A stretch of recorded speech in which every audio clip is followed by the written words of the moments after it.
As I mentioned earlier, we're now 2 years and 2 months in, or 2 years and 1 month into the lawsuit. SEC filed suit against us, saying that our sales of XRP represented sales of unregistered securities. And from the beginning, I thought it was very clear that the facts were on our side and the law was on our side. And I think as you have seen this play out and you've seen the filings in the court, that the judge certainly is hearing our arguments. There's been, I think, the SEC's behavior, and some of it has been, I would say, embarrassing as a U.S. citizen. That just some of the things you've seen happen, you're like, you've got to be kidding. But look, it's now fully filed and fully briefed in front of the judge in the Second District, and we expect a decision from the judge certainly in 2023. But you don't really have any control over when a judge makes their decisions, and I'm optimistic that sometime in the coming single-digit number of months we'll have closure there.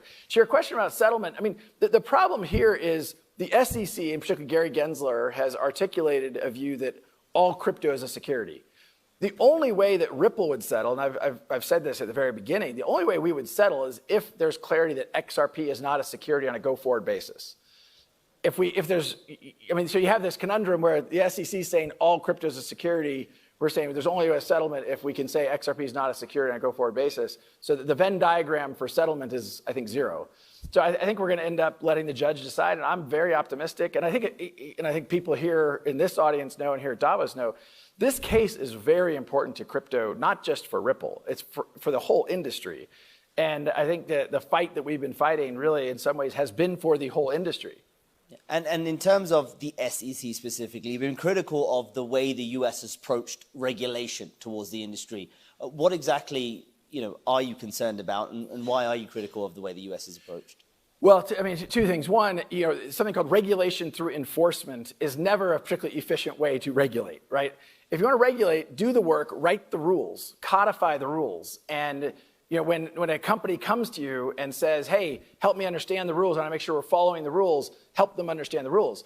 I met personally with the SEC 3 times. Not once in those meetings did the SEC ever say to me, hey, and by the way, we're totally transparent about what we're doing.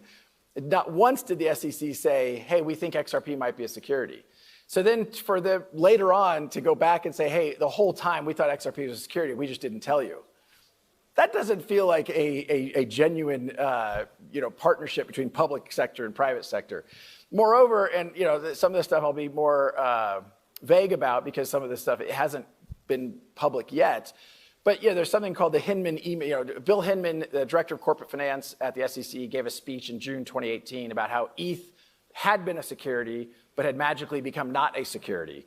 And there's some emails associated with that the judge turned over 6 times. We finally did get those emails. And I think when those come to light, I think you will see more kind of like, how is it possible the SEC decided to bring a case against Ripple, given what they were saying within their own walls? Yeah, and then if you look at the global regulatory landscape, where do you think is sort of on the right track? In the European Union, you've got this MiCA regulation coming in, which sort of specifically targets things like stable coins and exchanges. Is that a good first step? I mean, where do you see good regulation or good talk about regulation happening? So I think MiCA is a good first step. And I also, maybe not dodging your question, I'll get there, but I think one of the things that I have been struck by is how much the US regulatory discussion has dominated some of the meetings I've been in here in Davos.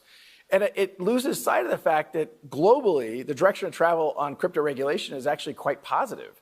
You have more and more countries doing the work to codify and be clear. And these aren't small countries. This includes the UK and Japan, certainly here in Switzerland, Singapore, the UAE. You're even seeing countries like South Africa start to do that work. And again, instead of regulation through enforcement, it's actually, hey, let's take the time, let's partner with private sector to write down and be clear about those rules. So leaving the US aside, I think it's actually quite positive. And yes, the US is the largest economy in the world, but there's a big economy out there. And again, Ripple has thrived over the last 2 years, and we basically haven't been able to sell into the United States market.